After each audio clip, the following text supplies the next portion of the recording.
Pond across the pond with Barry and Chad.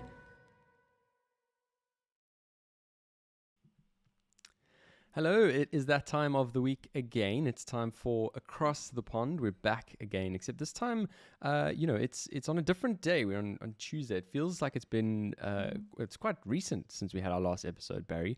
We kind of tried to pull as much as we could into the agenda. But for a change, we are fairly on time. I've already had a friend of mine complain that we weren't on time. But 4 minutes in, we've had a one minute countdown. I think we're doing okay. It bodes really well for a good episode, Chad. On time with a brand new location once again. But like you say, we kind of roll with the punches here across the pond. And one of the joys of both having full-time jobs, we have to keep moving things around to try and make it make sense, Chad. But really glad to be here. It's certainly one of the highlights of my week. And looking at the notes, I'm really excited. It's going to be a really good episode, I think. I think so too. I mean, nothing super crazy to chat about, but I think we can just have one of those smooth flowing conversations where anything really is on the agenda. We just want to need to be more conversational, I guess, and less ticking things off, which is what we tried to do here on Across the Pond. Indeed. If you listen to some of our earlier episodes, we were very much like newscasters, Chad. We would just kind of go through the list and try and hit all the facts. And I think that's because we were a little bit nervous in the beginning. We're still figuring this whole podcasting thing out. And over time, we've got a little bit better at kind of getting the conversation flowing. And so that's definitely the goal, is to kind of keep it as informal as possible and to interact as best we can and kind of run through some of the stuff that we find fascinating, which other people might not, but we think it's awesome, Chad. So that's why we're here. Absolutely. And that's this is our platform for that. Anything that crosses our minds that we want to talk about, this is the place for that. I do want to quickly give a special shout out to our mate Raf, who's tuned in for the first time live. He's always been trying to catch up and listens to every single episode, but really cool to have him joining live as well. So yeah, that's it. Let's get straight into this episode. The week that was. Barry, how was your week, by the way? Before we go into the week that was, how's your week?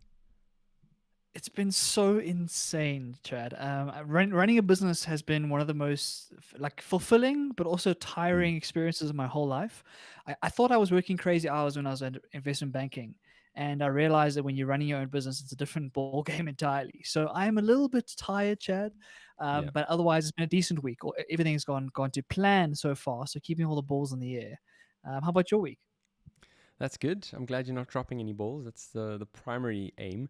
Yeah, decent week, to be honest. This week, I was talking about last week, is the week of the next stage of easing in the UK. So yeah, basically, you can now go to restaurants, you can have friends over, all that kind of stuff. I've still not done any one of those things, which is always interesting. But at least, the fact that you can do it is really good. And I guess all of us have a bit of a spring in our step. And yeah, everything's looking really busy. I actually went into the office today, and the public transport system is right back up there. You're fighting for your place on the escalator when trying to get out of the station, it's definitely getting a lot busier. So I guess it's a good sign. But we've had all of those concerns about the Indian variant as well. So it's kind of a mixed one. You really don't know how to feel at any point in time. I was watching the FA Cup final on the weekend, which was at Wembley, and they had 20,000 fans in Wembley. And just watching the fans back in the football stadium was quite an emotional moment almost, because it was like a reminder of what we've missed for the last year. And it's really cool to see. So whether that's going to be a super spreader event, we have no idea. But those 20,000 fans in Wembley, let's just say they didn't have their masks on all the time, Chad. Yep. And quite a few of them were using them as chin straps. So let's just keep that in mind. Interesting. I mean, how was it though? Did it change the nature of the game? Did the players have any more energy? I mean, 20,000 is still a decent number.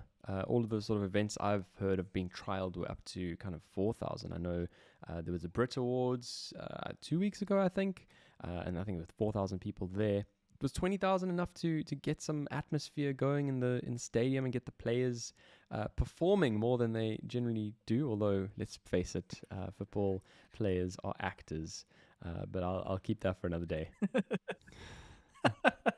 just sliding that little jab in there, Chad. I like that. Yes and no. I mean, Wembley is a ginormous stadium, so even Yeah. 20,000 kind of looks a bit sparse, and so it didn't look packed by any stretch of the imagination, and it was very, very spread out. So it's hard to say. What was really cool for me is that the actual sound effects were real this time. Instead of some poor Okay. Yeah. oak with the Yeah. FIFA pushing soundboards to say ooh or ah or yay Yeah. or nay, there were actual real supporters singing songs and stuff. So that was really cool to see. I'm sure it made a difference to the fans because I mean, not to the fans, to the players, Yeah. because they've been playing in front of empty stadiums for so long now. It might have been quite a jarring experience, really, to kind of have people back in the stadium Mm. hurling insults at you, hurling praise at you in different ways. It was really cool to see from my perspective. Nice. Well, I'm glad you had that. Yeah, as a supporter, you were able to lap up all of that atmosphere from the TV screen, and not having that artificial sound, those artificial sound effects, which for me they just never hit the same spot. So that's enough of me rambling. Some of the stuff we wanted to talk about that happened this past week. Barry, I don't know, are you or are you not a fan of Friends? Chad, how dare you ask a question like that? How dare you? Of course. I'm a big Of course. fan of Friends. It's one of those shows that I've watched multiple times, and it's one of those guilty pleasure shows that are just perfect when you're having a rough day, or if it's kind of a home Netflix day, and you just don't want Yeah. anything too crazy. You want something quite mindless and easy to watch that just gives you a bit of a chuckle. Friends is a great place to go. And of course, it's one of the biggest TV shows of all time. So it Of course, really, yeah. really ginormous show that I think is timeless in a way. What I think about when I watch Friends is that all the sitcoms that came after it just basically copied the Friends Yeah, formula, right? for sure. If you look at any of the sitcoms after that, the modern, The Big Bang Theory, How I Met Your Mother, all of these modern shows, they're just reruns of Friends with different characters, and so it's an iconic show you have to have seen, Chad, basically. Yeah, and it's those rewatching the whole series over and over again. So many people I know have watched it countless number of times, and it's one of those shows that just never gets old. Somehow it has stood the test of time. But at the same time, we always, long for new content in whatever sort of platform or series it is. And so I think it's been 16 years, something like that. The Friends reunion that's been on the cards for so long has now officially been announced, has been acknowledged. It's going to be aired on HBO Max, and it's going to be a special. It's going to be an unscripted episode, which is very interesting, and it's not to do with the storyline. It's not an extension of the series as we've watched it up until now. It's effectively going to be the whole cast as themselves, along with a whole bunch of special guests, Barry. Now, here's some of the names. We got David Beckham, Justin Bieber, BTS, James Corden, Cindy Crawford, Cara Delevingne, Lady Gaga, Kit Harington, and a whole bunch of others. It certainly is going to be an interesting bit of viewing, I'm going to say, especially because it's going to be them as themselves, just walking through the set, walking through, what used to be, I guess, their playing ground, and sharing some experiences and stories of how it was way back then. Yeah, it's going to be interesting to see, Chad, because they're in a difficult position because this reunion, like you say, it's been teased for years and years and years now. Yeah. And so the expectations are relatively high. And so it's very tough to pull off a show that's going to actually please these diehard fans that have been waiting for this for so long. And I think it's a good idea not to go like a scripted route, because the way that Friends ended, it was one of the most iconic endings to a TV show ever, and you kind of don't want to mess with that. You don't want to, like, I remember thinking about the Harry Potter ending when they brought back like Harry 20 years later and their sons and stuff, and it ruined the experience for me a little bit. And so it makes a lot of sense to end Friends where it ended and then let them be themselves and kind of walk through the behind the scenes.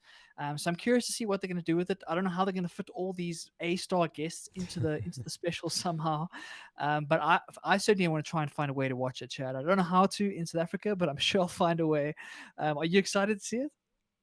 Yeah, very keen. Again, on that point of how to watch it, I don't know how I'm going to see it here in the UK either. It's going to obviously be premiered in the US first, and it's going to be on May the 27th, as I said, on HBO Max. But yeah, how are we going to actually be able to see it anywhere else in the world is yet to be seen. I think Friends was on Netflix at some point, and it was then moved over to HBO, where it now lives, and where this obviously special will sit. But yeah, I mean, I bet there's going to be a whole lot of appetite, and so I guess they're going to have to make it accessible somehow. Yeah, definitely. Yeah. And even if it's not accessible, the amount of people who are going to torrent it and who are going to screen record and do whatever they Yeah. can to get their hands on it is going to be huge. And yeah, it's interesting to see what they do with it. And I think it's hard to see those characters like 20 years on though, Chad. Like I don't know if Yep. you've seen like say Matt LeBlanc or Matthew Perry or any of them these Yep. days. They look nothing like what they used to look like in the Of sitcom. course. And so it's a bit strange to kind of it'd be a little bit strange to see them all together. And I wonder what it's to be like for them, kind of going back to those old hunting grounds that kind of made them who they are. And in every single one of their cases, that made their career. And arguably, it's only Jennifer Aniston who really kind of transcended Friends. The rest of them kind of you only ever think of them as that character in Friends. So I think Jen Aniston was the only one who kind of was able to build a career past that show. And so yeah, it'll be interesting to see like how emotional it is and how nostalgic it is to go back to those hunting grounds. Yeah, I think they still kind of socialize amongst each other. I saw it was on a talk show or something where someone called through and they all happen to be together. So I think they do still hang out, but it certainly will be interesting to let them kind of let in the rest of the world on all those personal jokes and other references. And yeah, talking about what they did with their careers after the show. I mean, Matt LeBlanc, we've got to remember him trying to do Top Gear, Barry, which is not quite the same as Jeremy Clarkson, is it? You can't do Top Gear without Jeremy Clarkson. I don't even know why they tried to continue it. The moment that those three left, the show just fell apart, in my opinion.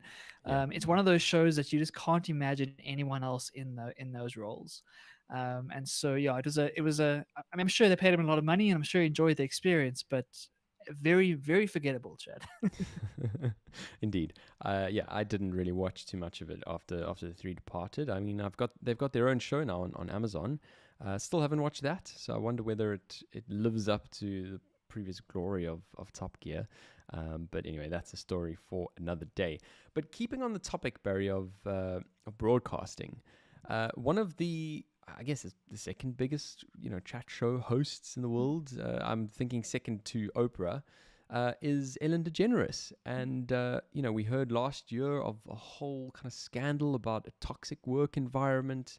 3 senior executives were fired or lost their jobs, certainly after all that was, announced and released. And of course, we have to remember Ellen delivering the personal kind of apology on air, which happened last September.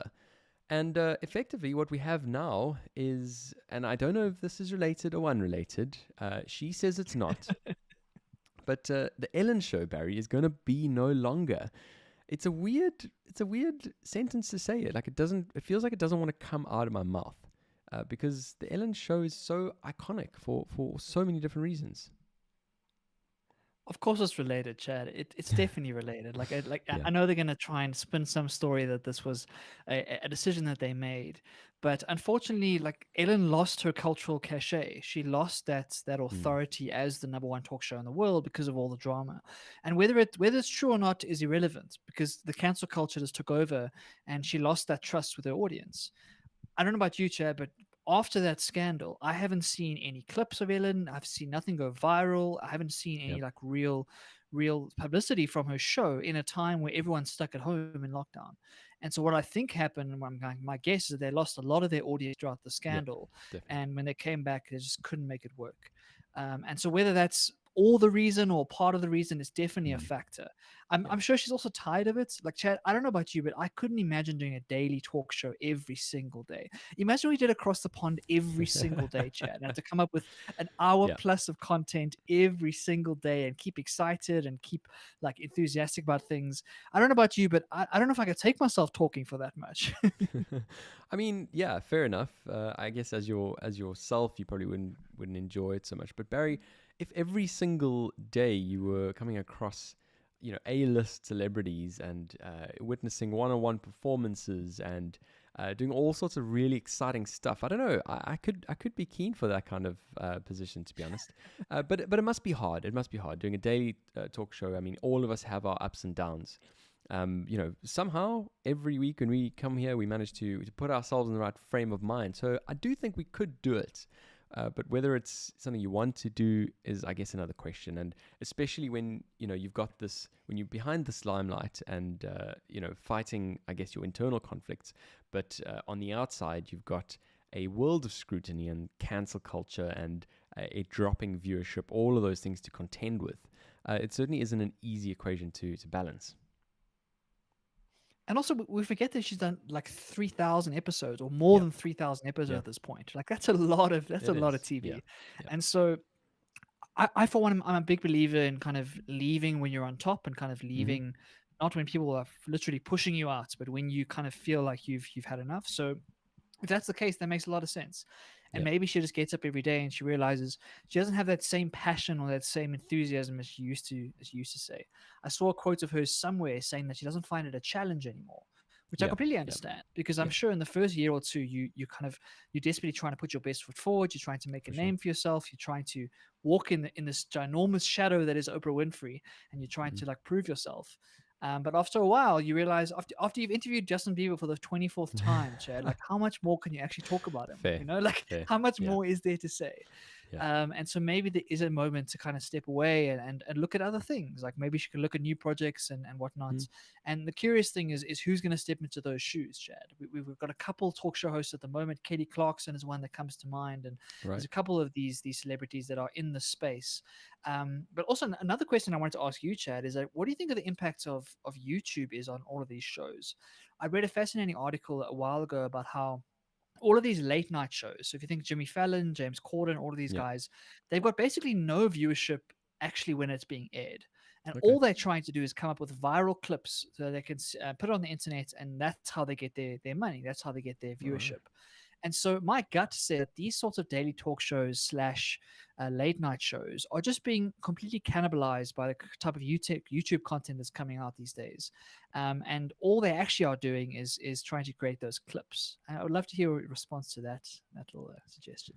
Yeah, I think it's a great observation. I think you're spot on. I mean, I've been on YouTube many times, down many a random rabbit hole, following all of Ellen's dances with various people and performance of certain musicians and random segments. And you're right, they do release a whole lot of it straight onto YouTube. So I mean, it's an interesting point to mention, just because of, I guess, the change in our behaviors and the change in our patterns.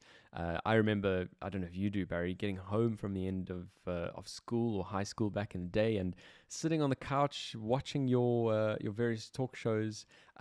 One that comes to mind is a South African one, 3 Talk with Nolene Maholwanasango.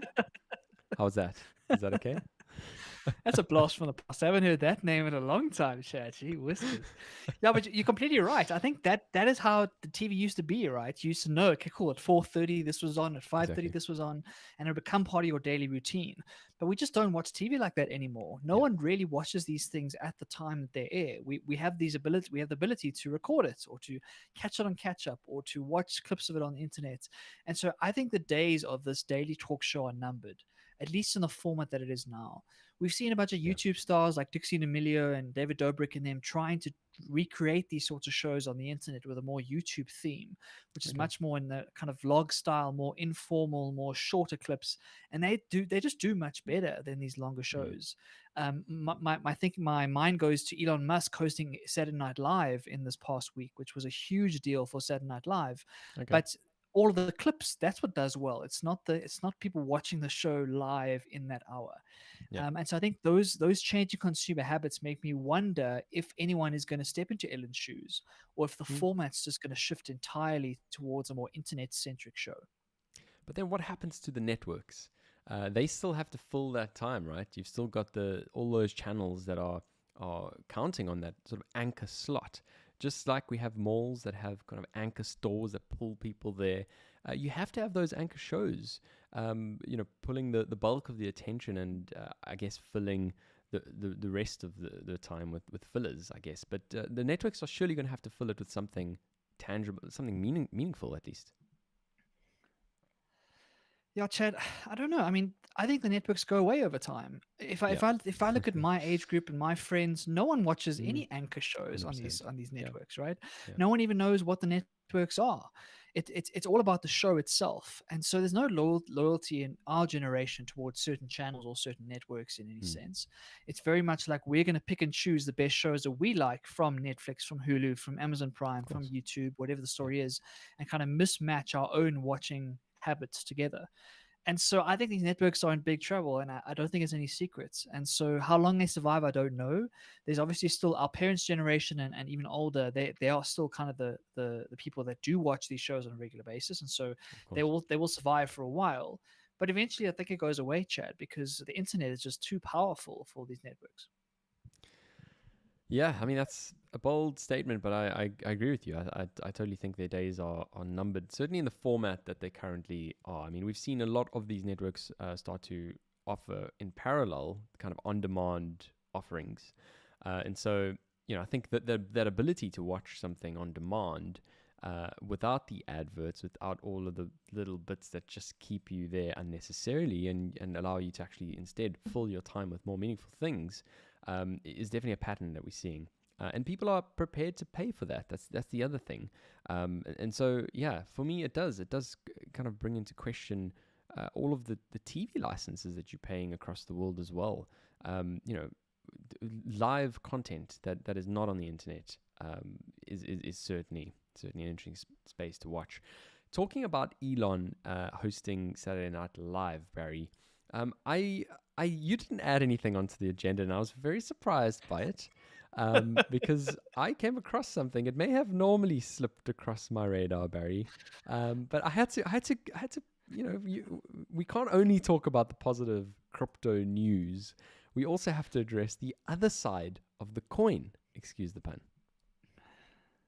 It makes no sense to me, Chad.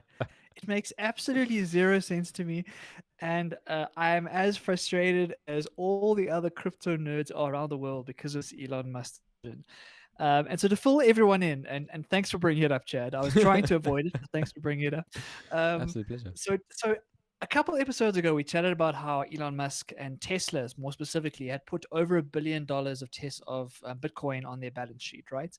And they had invested all this money, and there was kind of a big step for the community, and they pushed the price up, who knows how much, because of this mainstream support.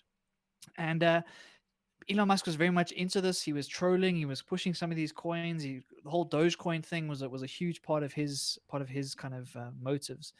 And they also announced at that time that you could buy a Tesla with Bitcoin. So you could log into the Tesla website, buy your Tesla, and pay with Bitcoin, which was a big deal because, as we know, Bitcoin's not really accepted in a mainstream way for transactions at the moment.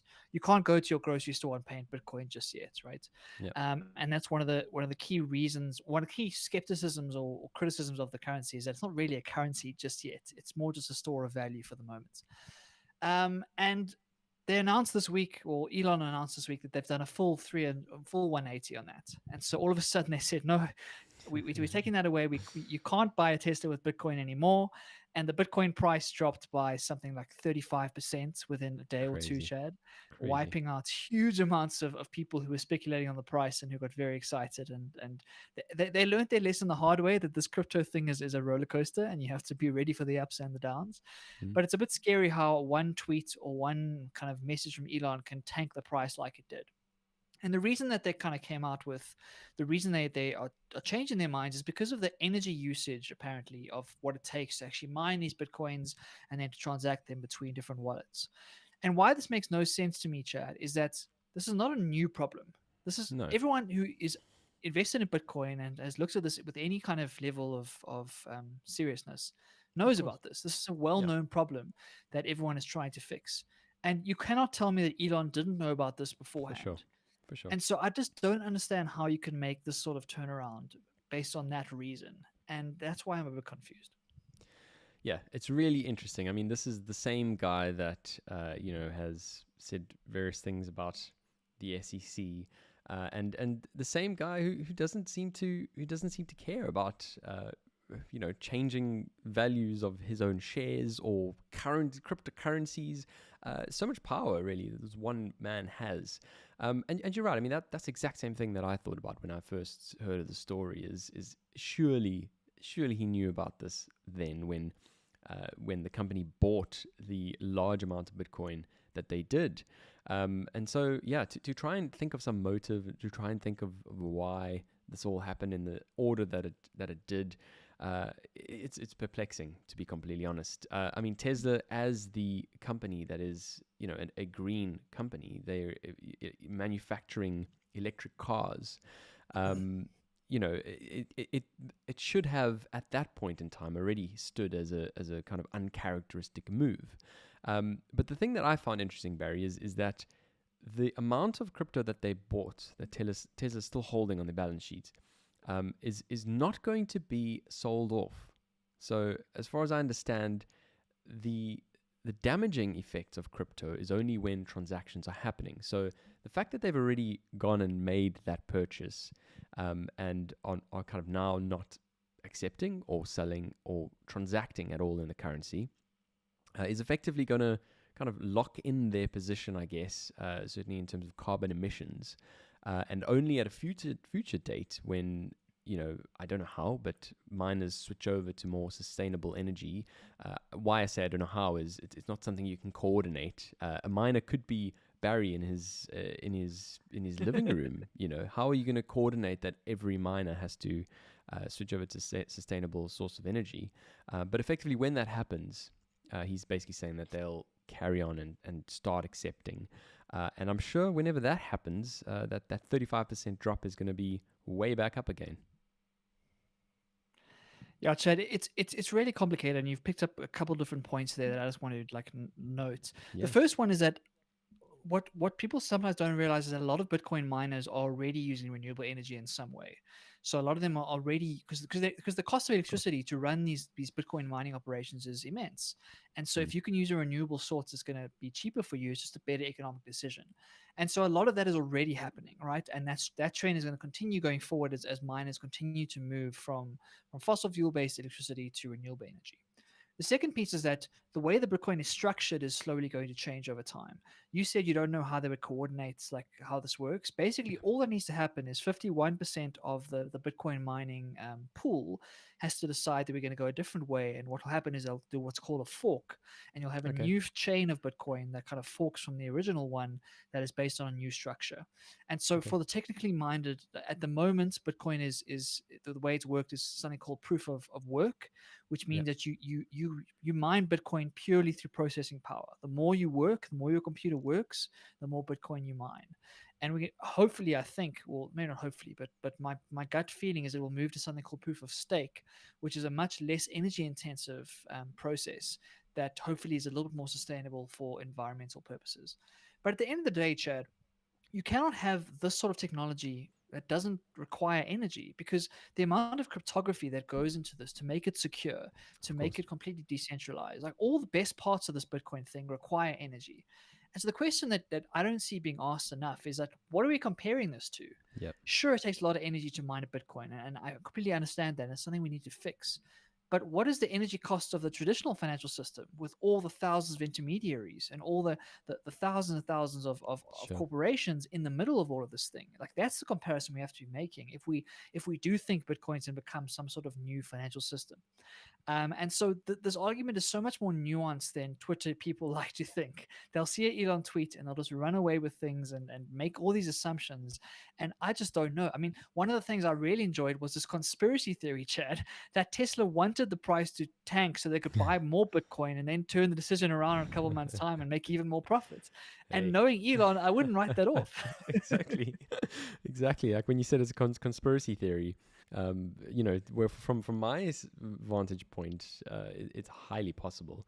But yeah, really interesting. I think that the whole point there, Barry, is that both of these financial systems are running in tandem at the moment. So you have the old, traditional system with all the intermediaries and all the massive server farms and everything else that's required, to keep that system running.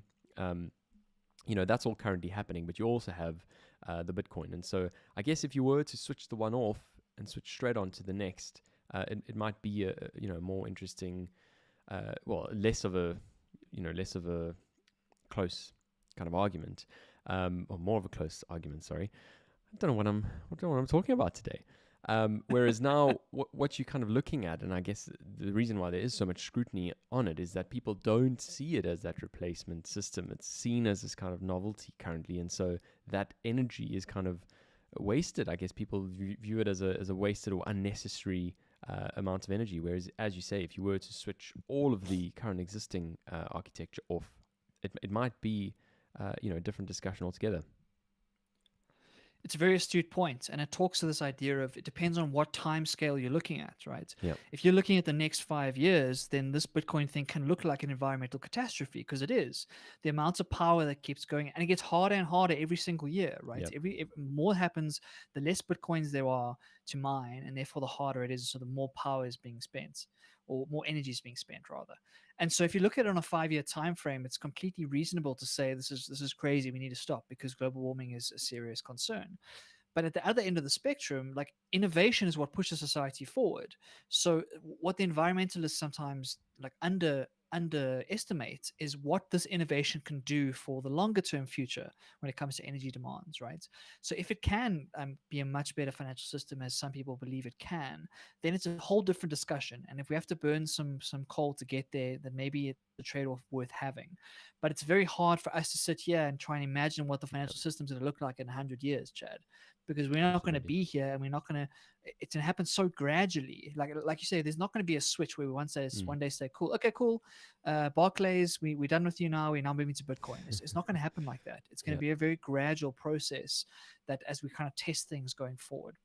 What I think it does open up a conversation for, Chad, is whether Bitcoin is actually going to be the winner. So obviously Bitcoin is the first mover, and it's the most popular one, and it's got the biggest market cap at the moment. But there's an interesting analogy that I read the other day saying, what if Bitcoin is the AOL? What if it's kind of the first mover in a new space, but it quickly becomes irrelevant because of its various flaws that are in this like version 1.0 of a new financial currency? And you've got new cryptocurrencies that are learning from Bitcoin's mistakes, and they're going to become much more powerful in the future. So what if Bitcoin is the AOL to some new currency that's become the Facebook or the Instagram or whatever the story is down the line? And so that's where it gets interesting, is that if you're into cryptocurrency, it's tempting to get so stuck on Bitcoin as kind of your holy grail, like the number one platform. It doesn't have to be like that. We could see a new currency come up tomorrow that solves a lot of these energy problems and still delivers the same features. And who's to say that doesn't win over Bitcoin?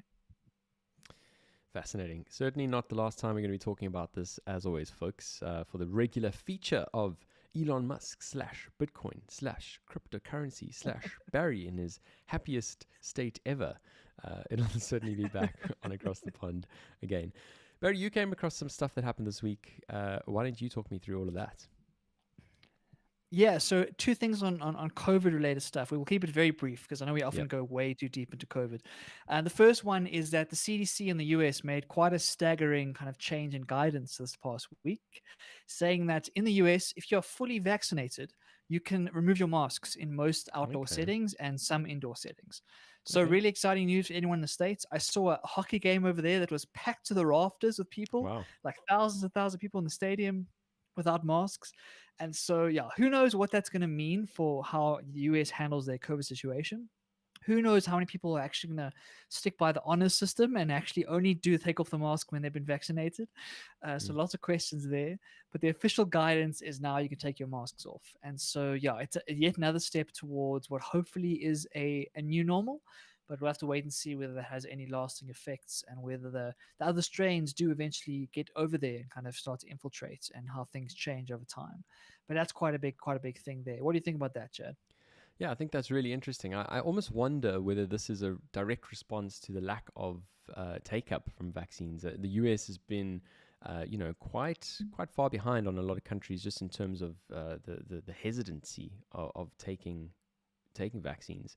And so potentially this is kind of one more carrot, I guess, to offer for those who do take one in exchange for some freedoms. I mean, I do recall just a couple of weeks ago watching a very heated exchange with Dr. Fauci and someone else in Congress, defending double masks. There was another thing talking about double masks, and even though you've been vaccinated, still having to wear double masks. So it's really interesting to see this evolution come so many weeks after seeing those debates. And yeah, especially when it is a sort of 180-degree turn like this, it is interesting. I don't know why people don't just kind of open themselves up to the possibility of something a whole lot sooner, rather than just defending a position and not hearing the evidence. That is the block to progress, I feel.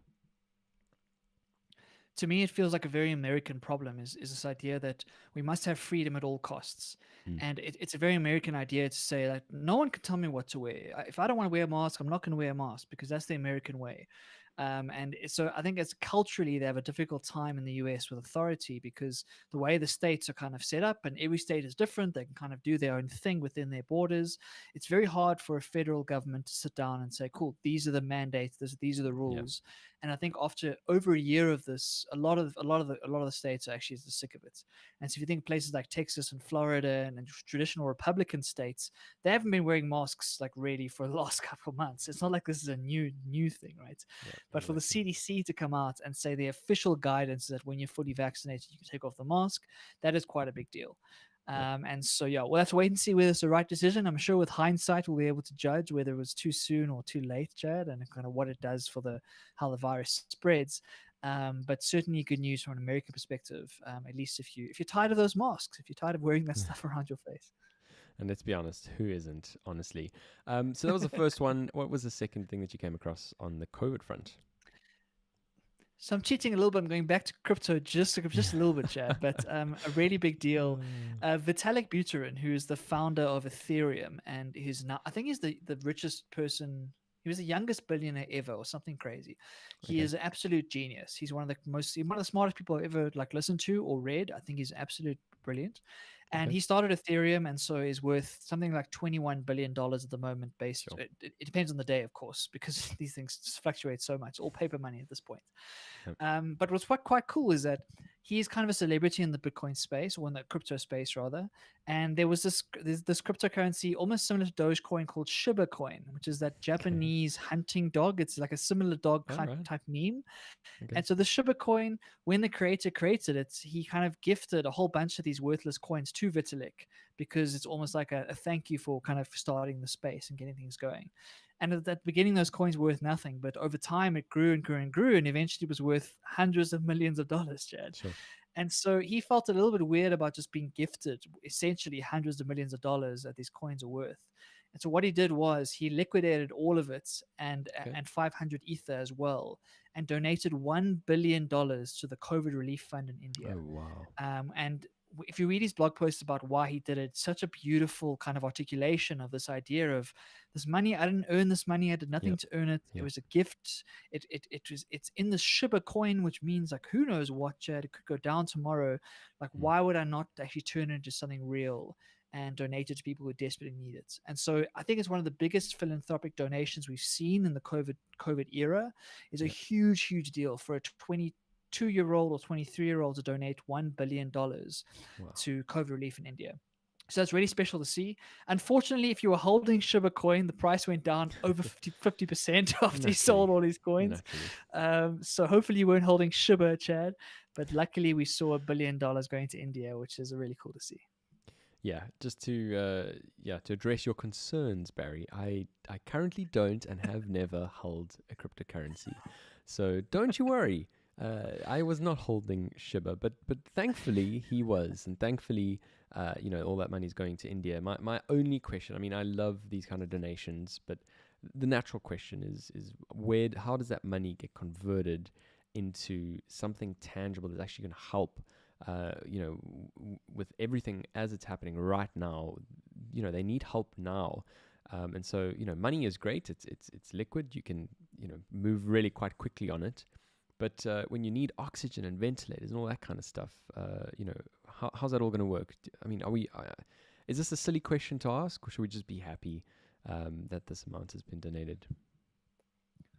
No, it's a right question to ask, and I don't have a good answer, Chad. I think Yeah. it's easy to do the money part, like you say. It's easy to write the check. It's much harder to actually make that work on the ground. Mm. I know the fund that he donated to is a specific crypto COVID relief fund, so they have been accepting donations of all sorts of cryptocurrencies, Okay. and I believe it's quite reputable. So I'm assuming it's doing good stuff. Cool. But like you say, you can't buy life, right? It's very much you can't buy life. You have to kind of Yeah. try and put that to work in various ways. And yeah, I mean, the more resources they have, the better they'll be able to cope. And Absolutely. hopefully, it goes to the people who desperately need it because yeah, India's in a tough space at the moment. Yeah, I hope so. Well, thanks for bringing that one up as well, Barry. Just when I try and knock crypto down, we've got another point propping it up. But I love it. I love it. Let's then move on, Barry, to our next segment. Stuff I found interesting. Again, we're not going to spend a super long time here, but the natural question for all of us who have been on these easing lockdowns, who have, kind of unconventionally spent a full year and more at home working in the weirdest, most wonderful places, with varying degrees of productivity depending on who you speak to, depending on how many people live with those people. It's been a very different experience, depending on people's kind of, personal circumstances, I guess. And so the evolution of the working world has been something we've kind of touted a couple of times on the podcast, because it's so interesting for me, Barry. It's so fascinating how we could have lived for so long under the existing system, and it feels like it's overnight. I know it's not overnight. It's been more than a year, but in the bigger scheme of things, it is fairly overnight-ish, I guess. And yeah, now you have all of these announcements about hybrid working, flexible working, all of this kind of stuff. And the next one that crossed my radar this week is the accountancy firm, audit firm, advisory firm, tax firm, whatever you want to call them, BDO, basically giving guidance to the employees, saying that they can work wherever they want after the pandemic. So essentially putting the onus on the employee and saying, well, you know where you're most productive, you know where you need to be. The judgment's on you, really. And I think that's a really nice approach. I mean, loads of companies have been setting kind of maximums or minimums, time in office, bum in seat. We saw KPMG saying a max of 4 days in the office over 2 weeks, which is not a lot, Barry. 4 days over 2 weeks, that's your maximum. That's the most office time you get. That I find really quite interesting. PwC, also a competitor, Big Four, has said 2 to 3 days in the office each week. And yeah, I mean, I just find this is a fascinating, area to watch. I certainly think it's going to be kind of a tool that companies use now in the future as well to keep talent as well, because a lot of people feel quite strongly about this topic. It kind of makes me think, Chad, that I get this feeling that when we have kids one day, we're going to be telling our kids, back in our day, back when we were young, we used to go into an office 5 Yeah. days a week for 8 hours at a stretch and Yeah. sit in our cubicle and drink the shitty coffee and do all that good stuff, because it's going to be obsolete. And like you say, this new flexible kind of work remotely when you want, go into the office when you want lifestyle is going to become more commonplace. I mean, we've seen so many big companies kind of announce these sorts of rules, Chad, and these sorts of guidelines to say, wherever you're most productive, you go and make it happen. And I think it's really cool to see. I think it's harder than people realize. Having worked at home by myself for so long now, it takes some getting used to. It doesn't automatically kind of switch over. And you go through this weird moments of the novelty is fun for like the first month or two. And then you start to realize, oh, I actually miss a bit of that social connection. I actually miss being able to banter with your mates over the cubicle and whatnot. So it certainly takes some getting used to. But in my opinion, it's very good because it helps you live a more balanced life in a sense, to be able to structure your day in a much more efficient way that works for you. Being able to go to the gym in the middle of the day, for example, is a great use case because you feel much better. You get that gym session in, you're more productive as a result. It's just a win-win all around.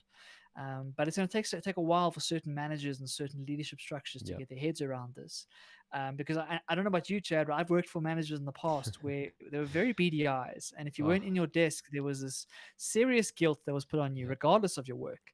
Yeah. And so I fear for those poor people who are working under terrible managers, because they're going to have a tough time kind of justifying their remote work, Chad. Completely agree. And I think that has been a big challenge. But the one positive thing I think is that what this year has proven for 99% of companies is that employees are motivated and employees can do it. People can be trusted. This talks to your point, Barry, of people being. Imagine that. Imagine Imagine that. that. Just imagine that. Majority of companies have, held to deadlines. A lot of companies had productivity boosts. This is all anecdotal, but I have no doubt we're going to be seeing a whole bunch of studies released with some actual results coming through after this long period of time. And I think during this period of time, Barry, I think all of those managers that you talk about have maybe slightly changed their stance a little bit. I imagine you still get some degree of, people wanting to keep an eye on you and make sure that you're at your desk, so to speak, through other ways, which I guess, managers would maybe use chat, and that's become a thing now at work is chat apps, Slack, all that kind of stuff. But I'd like to think that some managers have tweaked their managerial style of this last year. They have to, right? If they're going to retain top talent, if they're going to retain the millennial generation and Gen Z and whatever gens are coming after us, they're going to have to be able to change that, right? Because that sort of working environment can become a competitive advantage. If you're able to offer your staff Absolutely. this level of flexibility and this level of trust and all these things, that's going to become a much more important part of it than just the money, right? If you're forced to go into an office and you're forced to sit under terrible working conditions, then you want to get paid a lot because that's the only reason you're there, in a sense. Whereas if you're able to kind of get that flexibility and get a better work-life balance, maybe that is worth more than a little extra Absolutely. salary bump. Yeah. And so the managers who aren't able to adapt and who kind of drive their employees crazy are going to lose out. It's definitely a trend you have to be on the right side of. And I think it also comes down to the employees being able to stand up for themselves and kind of set boundaries, right? That's one thing that I've seen within my friends, is that Yeah. a big kind of determinant as to how much someone enjoys their job is how much they're able to stand up for themselves. And so I've Absolutely. got friends who don't stand up for themselves and they let themselves get walked over, and they're taking phone calls at 8 on a Saturday night, Yep. and they're kind of answering emails at who knows when, and Yep. they're setting the wrong precedent and therefore hating their job. Whereas I've also got friends on the other side who say, no, I'm going to protect my leisure time. I'm going to protect Yep. my time with my family, and that makes for a much happier environment. So it's got to come from both sides. The managers have got to adapt to this new world of work, but also if you're an employee and you kind of in this environment, you've got to stand up for yourself and say, listen, this is where I'm willing to bend. This is where I'm going to put hard stops in, Yep. and I can actually take control of my life for the first time, which is exciting. That's crucial. That is a crucial point, and we could spend a whole episode talking all about that. Because I do think that is a characteristic of a lot of successful people is, not all of the time and not excessively so. You don't want to just kind of go around bashing against the wall, but you certainly do have to be able to stand up for yourself in a very constructive way, with candor and tact. I think it's a really important characteristic to have, and I think it's one we're going to be seeing a lot more of, especially in this flexible working world. And as you touch on our generation, I certainly think we're going to drive this change going forward as well. Barry, let's then cast our eyes to the future in looking ahead. Looking ahead. Now, Chad, this is a very exciting one that we've chatted about a little bit in the past, and we're talking about a malaria vaccine. So I don't know if you remember, a couple of episodes ago, we chatted about how this kind of COVID vaccine process has opened up whole new levels of experimentation for vaccines of other diseases, and malaria being a key one because it is the biggest killer the world has ever seen from a numbers perspective. And I came across this really fascinating article. This is not exactly the same vaccine as what we chatted about a couple of weeks ago, Chad, but it's another type of vaccine that's being trialed in Ghana, in Kenya, and in Malawi at the moment. And as far as at the time of recording, there's been more than 650,000 children who've been given this vaccine or given doses of this vaccine, and they're going to track these things and see what happens over time. So hopefully, Chad, if this has some sort of positive result and we see some good stats coming out of this, this can be a really big step forward when it comes to fighting against malaria. And malaria still is a ginormous killer in this in the world, and specifically in Africa, Chad.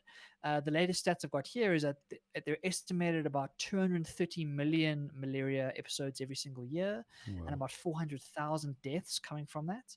And Mm. over 90% of those deaths are happening in sub-Saharan Africa. So it is a big, big problem that Africa is dealing with, but incredibly exciting to see vaccines being trialed in the way that they are. And I'm just going to be holding thumbs and watching this space, Yeah. Chad. Absolutely. I mean, you mentioned this as a side benefit from this new technology, and like you say, we kind of innovate to meet demand. I mean, wonderful news to see this. I mean, 650,000 children is a massive number, so hopefully we see some really positive news coming out of that. It would be wonderful just to eliminate unnecessary suffering, unnecessary death, and like you say, in a region of the world that is already kind of trying to play catch up in so many fronts. This is certainly not a great kind of obstacle to constantly be fighting against. Yeah, definitely. It's one of the biggest factors that leads to the high infant mortality rates in Africa, right? I think about 60% of malaria deaths are children under the age of 2 or 3.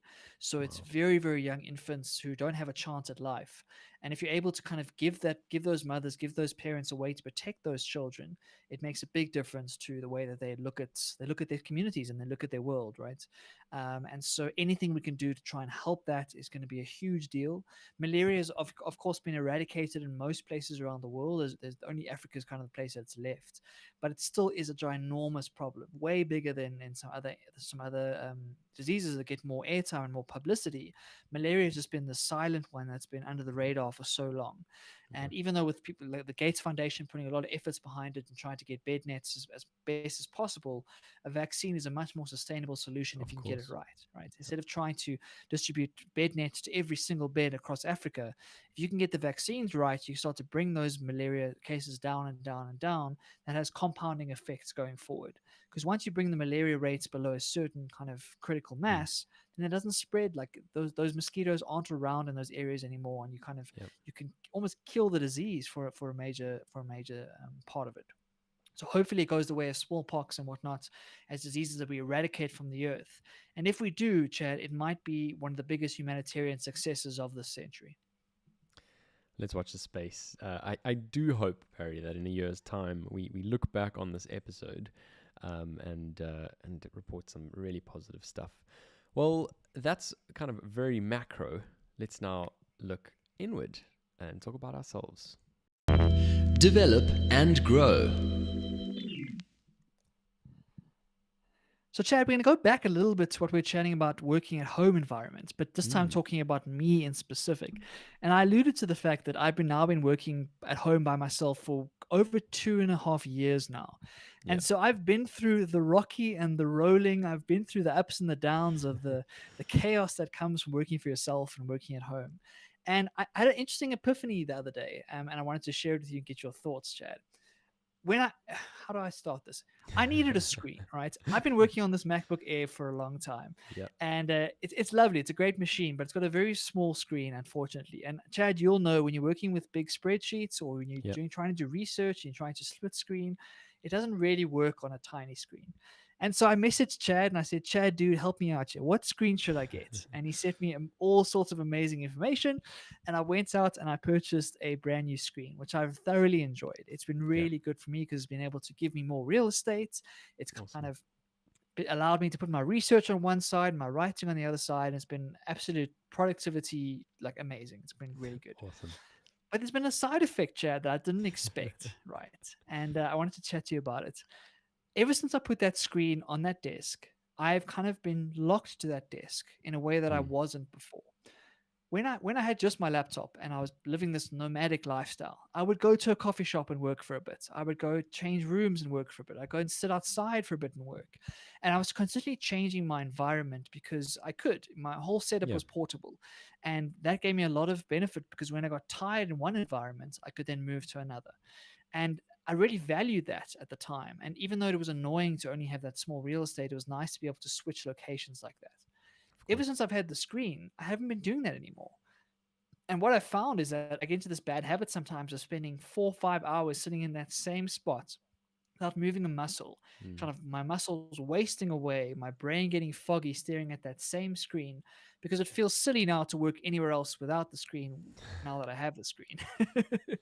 And so it's just a Yeah. reminder to me of how our environment dictates how we work in a way that not even conscious. It wasn't a decision that I made.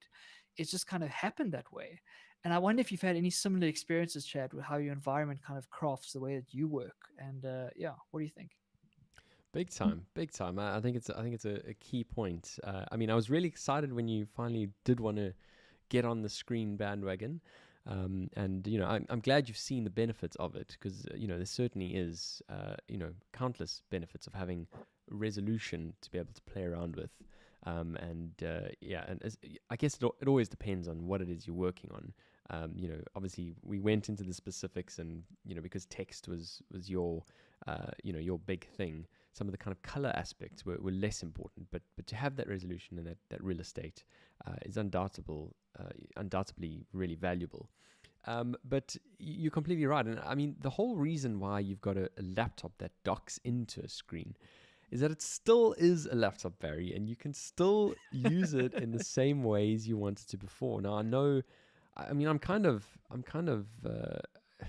being a bit hypocritical here, to be fair, because when I had my desk set up, and I do miss it, yes, I would use my laptop 99% of the time, closed up, kind of clamshell style, with the cord plugged into the side, and I never used it as a laptop. And whenever I did, Barry, like whenever I would go traveling or whatever the case is, and I had the laptop open, it was always a refreshing moment to me to be able to.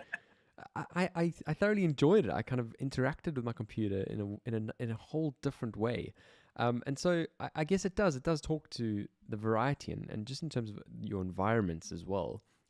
Part of why I think this hybrid working is going to be so great is because we like change in scenery as well. We don't like kind of getting bored and having the same old.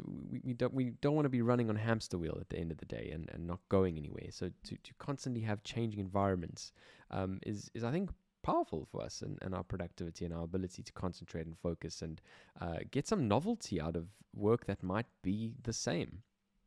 So yeah, I guess my advice would be to try and still use it as a laptop.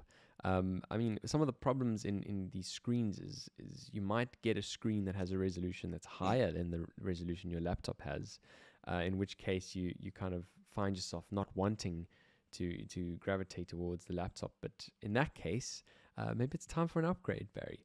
I don't know. I don't know if that's the particular sort of use case. But I mean, when you were mentioning this, I kind of thought about my route home. Home, loosely spoken, undisclosed location as always. On my route home, Barry, I kind of hadn't prepared a whole bunch of notes, and so what I did just when I was leaving the office is opened a whole bunch of tabs on my iPad, hopped onto the tube, had the iPad on my lap. Of course, now the iPad has its own keyboard as well. I'm just showing it over here. So iPad has its own keyboard as well. Popped that on my lap, and it's such a great experience, actually, sometimes, just being able to, like you say, have a completely different environment,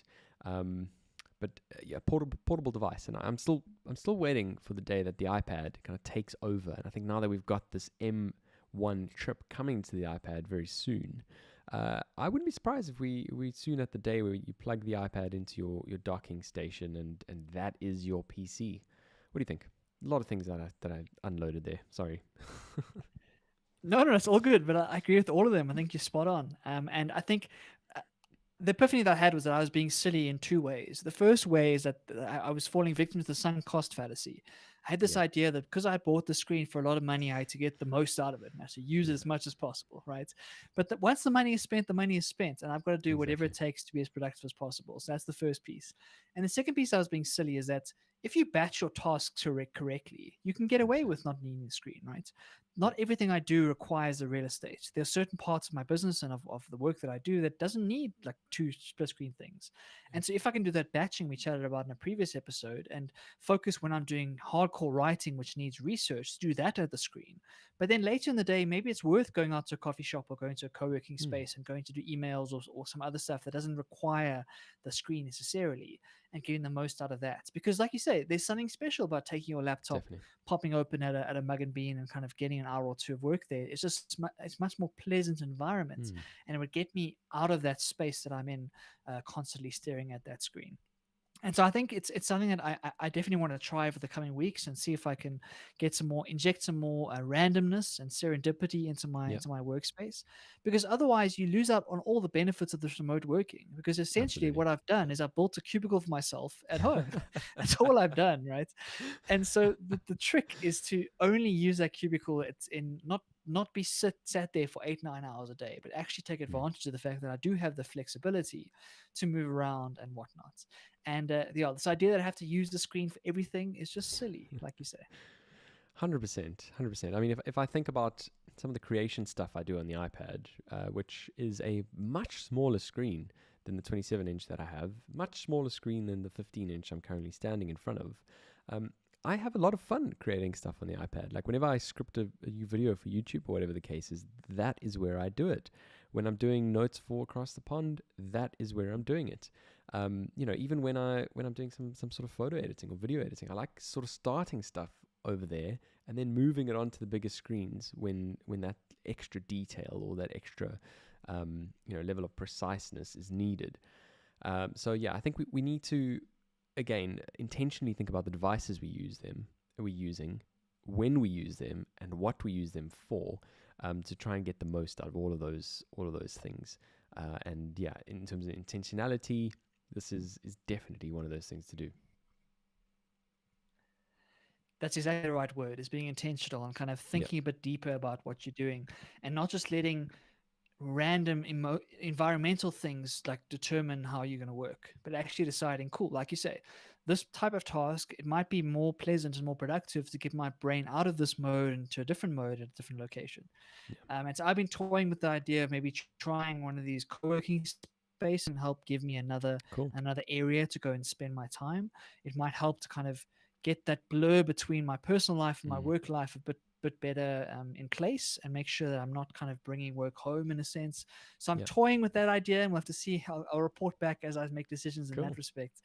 But just an interesting realization that our environment has such a huge impact on the way we work. Massive. And so anything you can do to improve that environment, to change that environment, to kind of put yourself in the best possible space to work actively, you should be doing.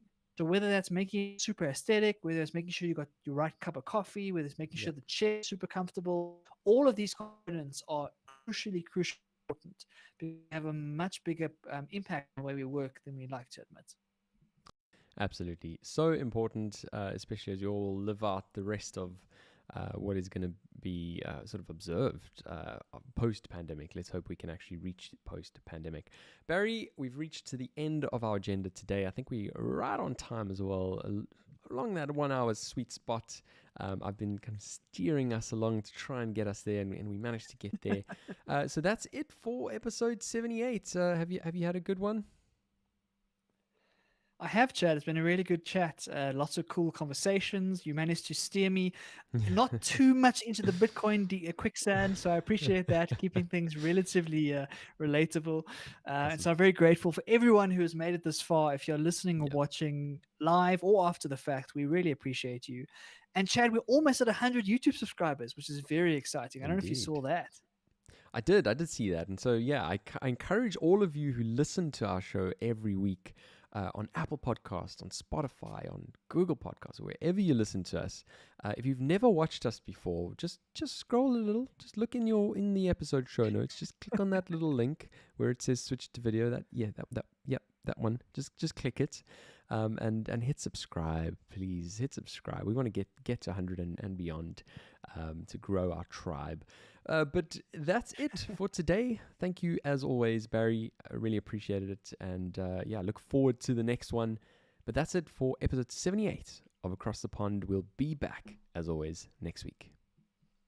Pond across the